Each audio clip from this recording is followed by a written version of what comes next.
Wouldn't it make it easier if you just could always just undo things that maybe caused problems in your relationships or caused a breakup? Wish that you had a reset button like the way you do on a computer.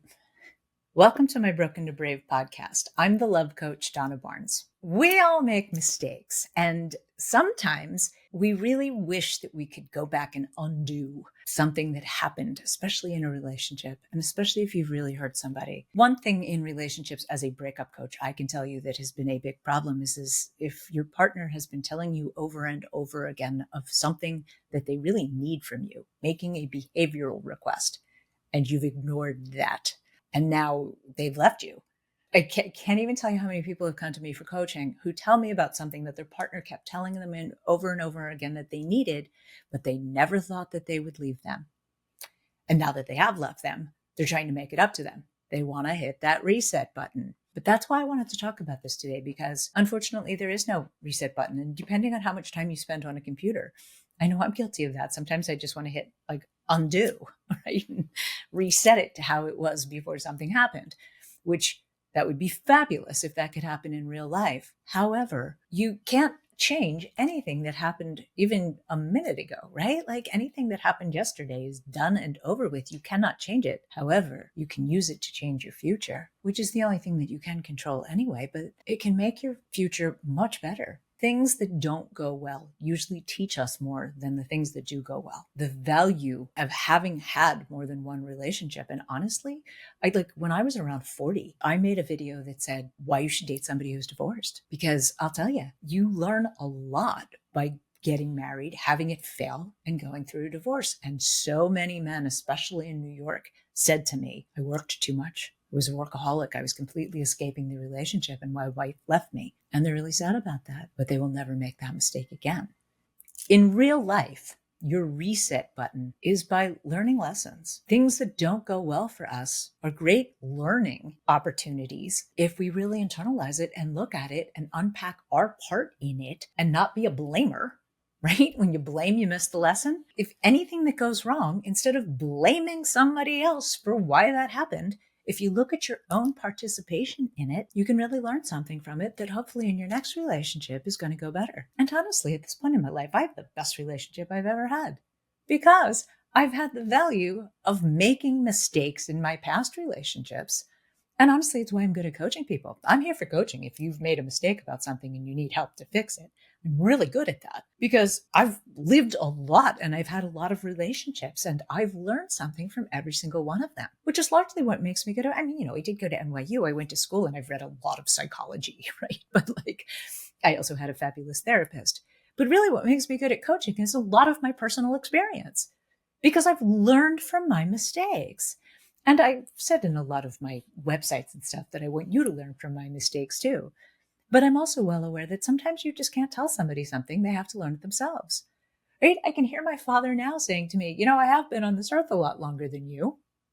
And thankfully, I did listen to a lot of the things that he said that made sense to me as I got older and was able to implement it in my life. The idea of having a reset button or to undo things from your past. My brother-in-law turned 60 and somebody gave him a card that said, the best thing about turning 60, you made all your mistakes before there was an internet, right? And I think there's a lot of truth in that.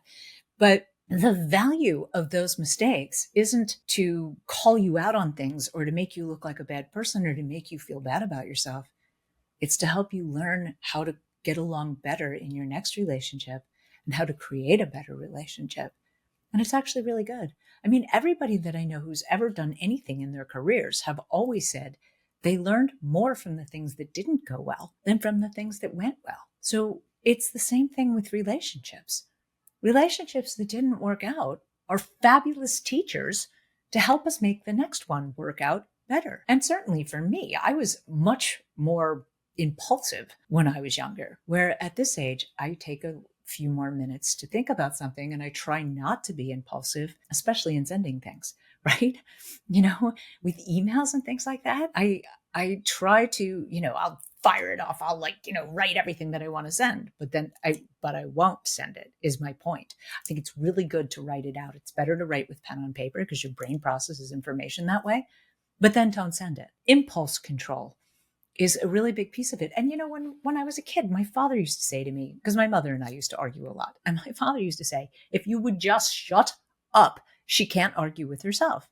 And as a teenager, I was incapable of that, right? Like I had to argue back. I just had to and I can hear my mother now saying, you need to get the last word. Fast forward as an adult, and especially too, Daniel Goleman wrote a book called Emotional Intelligence, where he called it the low road and the high road, which is the emotional response center of your brain is quick to react, right? Like that's the one that we really can't control. And the more reasoning, rational part of our brain takes a few more beats to kick in.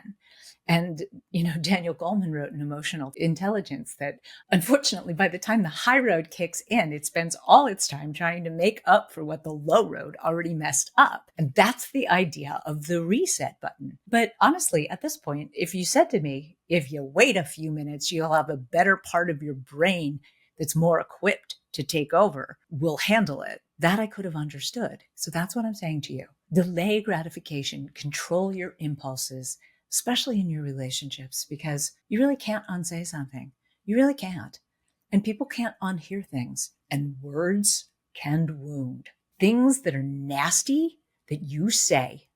You can say, I'm sorry a million times. You can do anything you can think of to try to make it up to them. They will never forget that you said it. Because if you said it, you believed it on some level. And there are angry fighters that will say anything in the heat of the moment just to hurt. And I think that is a really dangerous attitude. Within a loving relationship is supposed to be your safe comfort place. You should never, ever, ever say anything that you can't take back. I'm sorry. My father used to say, you're going to say you're sorry when you kill somebody? Meaning that some things you can't just say, oh, I'm sorry, and have it be okay, right? You really can't. And honestly, that's a great metaphor for your relationship, because if you say the wrong thing, you're going to kill the relationship and you're not going to get it back. So yeah, the idea of a reset button is to take a look at your own stuff. And really, I think it's a great little exercise to write down all the things that you've done that you feel were wrong, and really take responsibility for the stuff that you did, right? It's so easy to blame your partner. Will he did this, which is why I did that. Try the he did this out of it, just how you responded to it. You need to own that, because no one can make you do anything. You still have choice. You have free will. And regardless of what anybody else does, they can't make you do anything. And I'll tell you, there's nothing more frustrating to be on the other end of it. If you're really angry and someone's just really calm and just not engaging with you, right? But you have the choice to do that. Look at your stuff. Be really honest with yourself. And what are the things that you would like to hit that reset button? The undo, right? I mean, I'm guilty of that. I spend so much time on my computer and editing, right? You can hit undo. You could hit undo and go back 5 or 6 steps if you want to, right?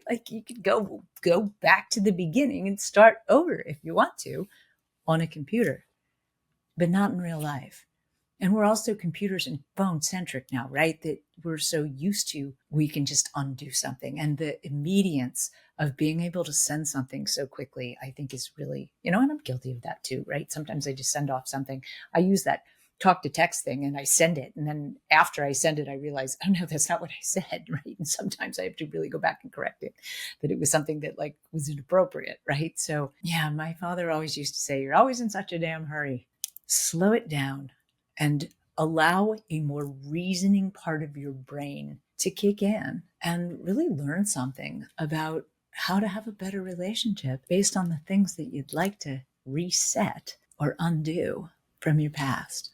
So thanks for listening. I'm here for coaching. I'm really good at unpacking stuff and helping you find it, especially with dysfunction, right? I have a good eye for spotting that and helping you fix it. And check out my new store. I have some wearables that I created. Thanks for watching. I look forward to seeing you in my next episode.